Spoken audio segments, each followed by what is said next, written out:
하루간 경제 뉴스를 종합하는 시간 경제운입니다.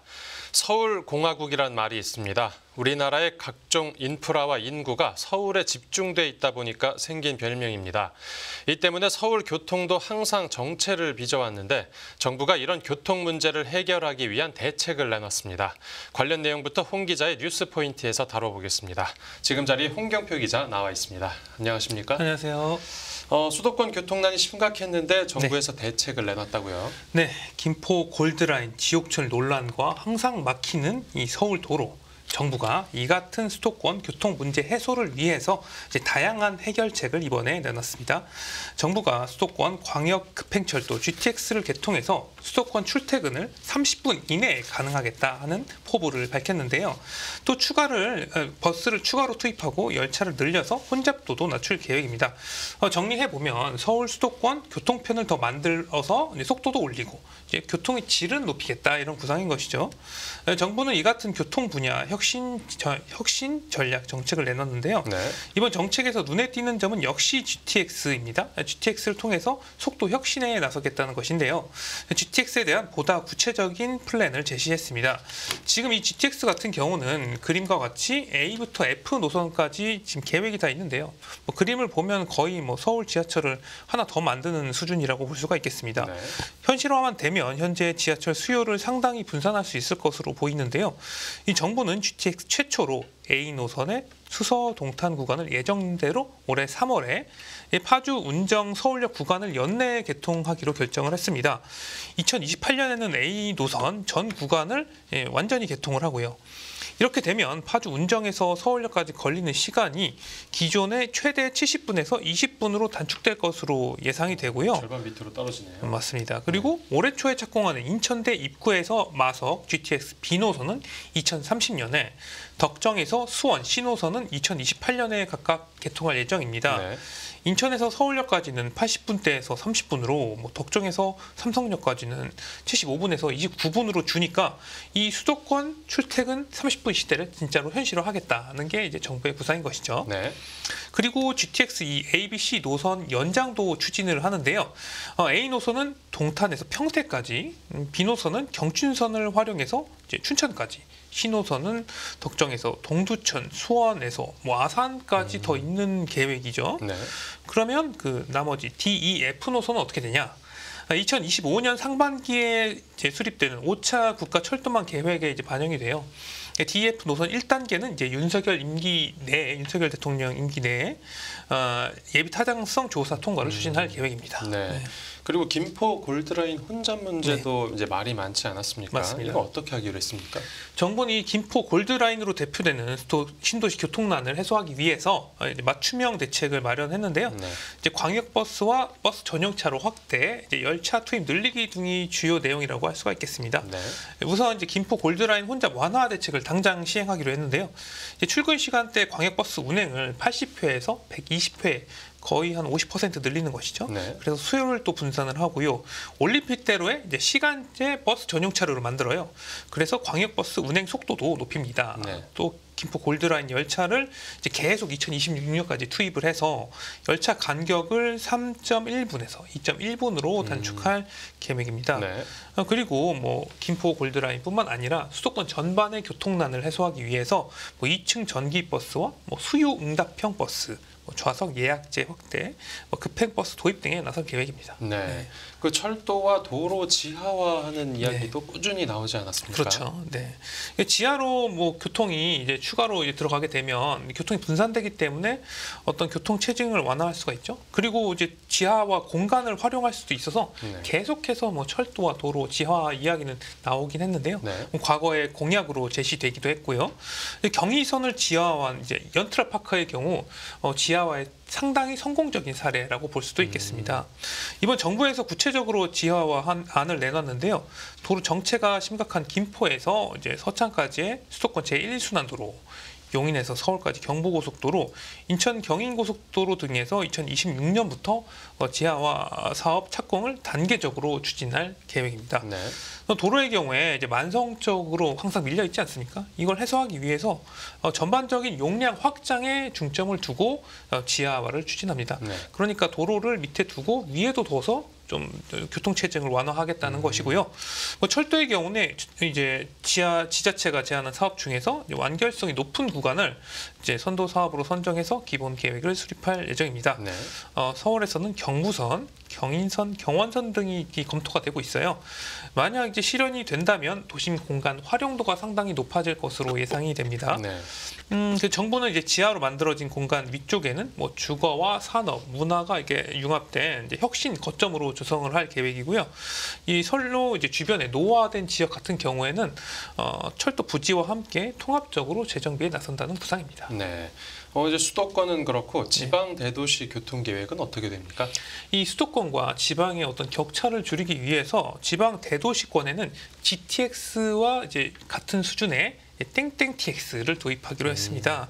아직 이름은 정해지지 않았는데요. 네네. 구체적으로 대전과 세종, 충북 권역에서는 가칭 CTX라고 불리는 광역 급행철도 사업이 또 추진이 되고요. 네. 또 부산, 울산, 경남, 부울경 지역이나 뭐 대구, 경북, 광주, 전남 등 다른 권역의 경우에도 이제 사업 추진이 가능한 노선을 적극적으로 발굴을 하기도 했고요. 네. 이렇게 이 광역 철도를 만듦으로써 지방 대도시와 어떤 지방 지역을 연결하는 도로망이랑 철도를 구축해서 이제 지방의 메가시티 1시간 생활권을 조성하겠다. 뭐 이런 청사진을 제시한 것으로 볼 수가 있겠습니다. 네, 알겠습니다. 네, 다음 뉴스 보겠습니다.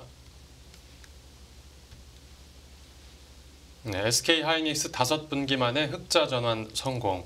이 SK 하이닉스가 반도체 겨울을 지나서 드디어 흑자 전환에 성공했나 봅니다. 맞습니다. SK 하이닉스가 오늘 아침에 작년 4분기 실적과 함께 작년 전체 실적을 내놨는데요. SK 하이닉스는 작년 4분기 영업이익이 3,460억 원으로 2022년 4분기 영업 손실 1조 9천억 원과 비교해서 흑자 전환했다 이렇게 발표를 했습니다. 네. 이는 시장 전망치인 600억 원을 상당히 웃도는 수준이라서 어닝 서프라이즈다 이렇게 볼 수가 있겠고요. 네. SK 하이닉스는 2022년 4분기 적자를 낸 이후에 5분기 만에 흑자 전환에 이번에 성공을 했고요. 2022년 4분기부터 4개 분기 동안 누적된 SK 하이닉스의 적자 규모는 지금 10조 원에 달했어요. 4분기 매출은 11조 55억 원을 달성하기도 했습니다. 네. 네. 이렇게 SK 하이닉스가 흑자 전환에 성공한 배경엔 어떤 게 있었습니까? 네, SK 하이닉스는 작년 4분기 AI 서버와 모바일용 제품 수요가 늘었고 이제 평균 판매 단가가 오르는 등의 어떤 메모리 시장 환경이 좋아졌다. 뭐 이렇게 밝혔습니다. 네. 그동안 이제 지속해온 이제 수익성 중심 경영 활동이 효과를 내면서 이제 1년 만에 분기 영업 흑자를 냈다고 뭐 평가를 하기도 했고요.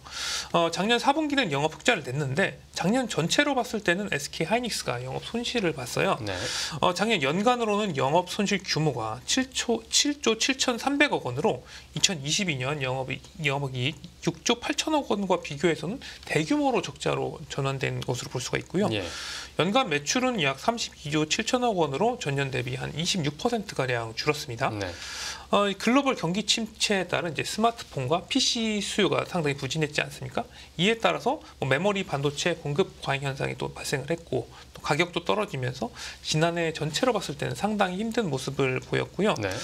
SK 하이닉스는 작년에 그래도 차세대 메모리 반도체인 DDR5 매출이 4배 가까이 증가했고 AI 반도체 짝꿍이 고대역폭 메모리 HBM3 매출이 5배 이상 늘었다 이렇게 밝혔습니다. 네. SK 하이닉스는 현재 엔비디아의 HBM3를 사실상 독점 공급하고 있는데요. 신성장 동력이 되는 메모리는 점차 살아나고 있다 이렇게 평가한 것으로 볼 수가 있겠습니다. 네. 다만 상대적으로 업황 이제 반등이 늦어지는 낸드 플래시는 투자와 비용을 효율화하는데 상당히 중점을 뒀다. 뭐 이렇게 평가하기도 했습니다. 네네. 그러면 이제 SK 하이닉스의 올해 사업 네. 계획은 어떻게 됩니까? SK 하이닉스는 올해 이제 고성능 D램 수요 증가 흐름에 맞춰서 AI용 메모리인 HBM3 이 양산과 HBM4 개발을 순조롭게 진행하는 한편 이제 서버와 이제 모바일 시장에 DDR5 등 고성능 고용량 제품을 적기에 공급할 방침입니다. 아울러 이제 지속적으로 확대되는 AI용 서버와 온디바이스 AI 수요에 대응해서 여러 개의 D램 이제 기판에 결합된 이제 고용량 모듈 준비에도 만전을 이제 기할 계획이고요. 네. 뭐 낸드 플래시 메모리 같은 경우는 지난해는 좀 힘들긴 했는데 올해는 이제 프리미엄 제품 중심으로 판매를 늘리고요. SK 하이닉스는 작년과 이제 마찬가지로 뭐 고부가 가치 제품을 중심으로 해서 이제 생산을 늘려서 수익성 강화하고 투자 비용은 최소화해서 안정적인 사업 운영에 방점을 찍겠다 이렇게 밝히기도 했습니다. 네.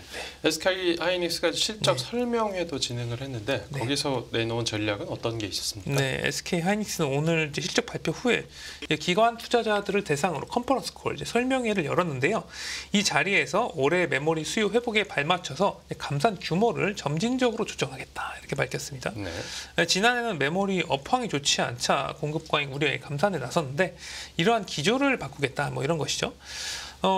SK 하이닉스는 올해 수요 회복과 함께 업계 재고 수준이 이제 정상화되는 시점에 맞춰서 감산이 필요했던 범용 생산은 줄이고 이제 수요가 증가하는 프리미엄 제품을 중심으로 생산을 늘린다고 밝혔습니다. 네. 주력 제품인 디램은 올해 상반기 중에 낸드는 하반기 중 재고가 정상 수준으로 도달할 것이다 이렇게 전망하기도 했고요. 네. SK 하이닉스는 작년에 수요 둔화에 대응하기 위해서 50% 이상 투자를 줄였었어요. 올해도 일단은 보수적인 투자 기조는 유지를 하되 이제 선택과 집중을 강화하겠다. 뭐 이런 계획을 밝히기도 했습니다. 네. 그리고 AI PC와 AI 스마트폰이 앞으로 메모리 반도체 수요를 이끌 것으로 봤는데요.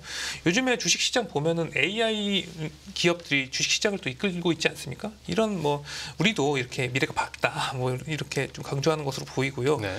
AI PC는 기존 PC 대비 약 2배 이상의 디램 용량이 탑재가 돼야 되고 AI 스마트폰은 기존에 비해서 최소 4GB 이상의 어떤 디램 용량이 필요할 것으로 진단을 했고요. AI 시대를 맞아서 메모리 반도체도 성장할 것이라고 전망을 했습니다.